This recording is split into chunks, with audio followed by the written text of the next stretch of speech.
C'est sans aucun doute le plus célèbre gastronome, gourmand, gourmet de France. Jean-Anthelme Brillat-Savarin est ici célébré dans sa ville de Belley. À travers ses écrits, notamment sa physiologie du goût, il a fait de la gastronomie un art. Bienvenue au pays d'un épicurien.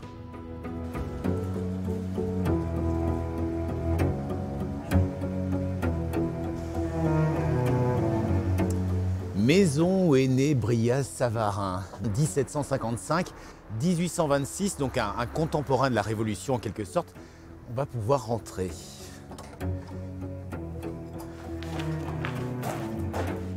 Florence Audrey nous attend, bonjour. Bonjour, bienvenue.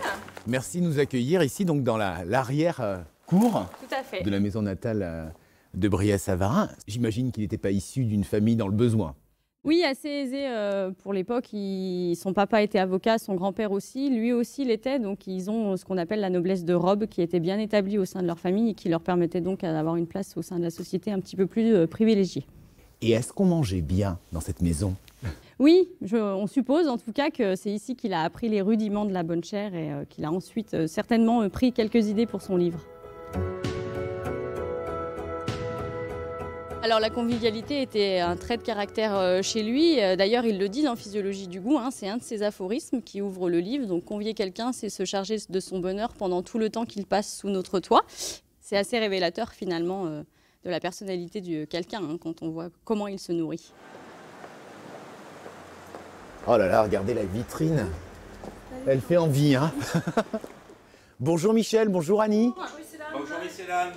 Évidemment, quand on voit cette vitrine, ça nous ramène à un des plus beaux aphorismes de Brillat-Savarin. Un dessert sans fromage est une belle à qui ? Il manque un œil. J'étais sûr que vous la connaissiez.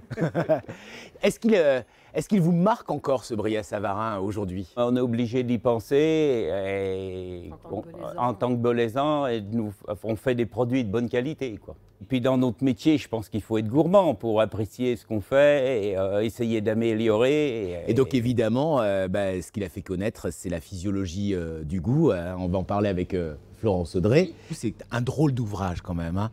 C'est très poussé en fait. C'est vraiment apprendre à profiter au maximum de ce que peut apporter cette gastronomie. Il y a même, je pense à des passages où il explique même comment mâcher. Oui. Pour avoir le meilleur en fait dans son palais. C'est assez fou quand même. Hein. Et depuis, c'est vrai qu'on s'attache vraiment à décrire la recette et comment faire quelque chose en cuisine, mais pas comment le déguster. Et c'est Brillat-Savarin qui garde cette primauté.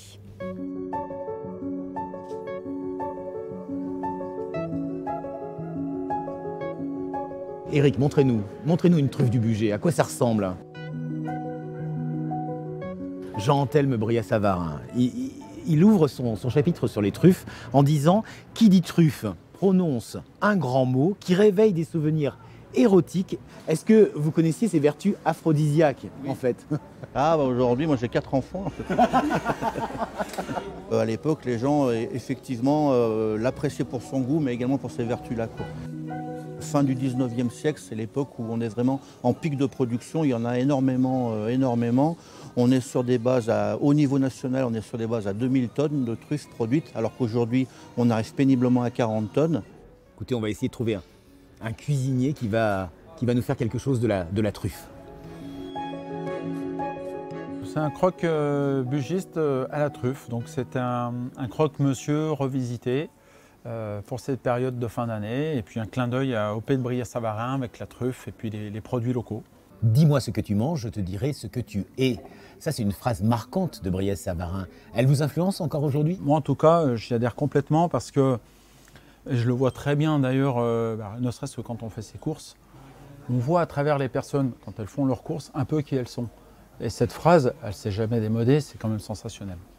Allez, on va siroter un petit peu, avec modération évidemment, pour reprendre un mot qui a été créé par Brillat-Savarin lui-même, siroter, qui vient du verbe to sip en anglais, parce que c'était un anglophone aussi, il a vécu assez longtemps aux États-Unis.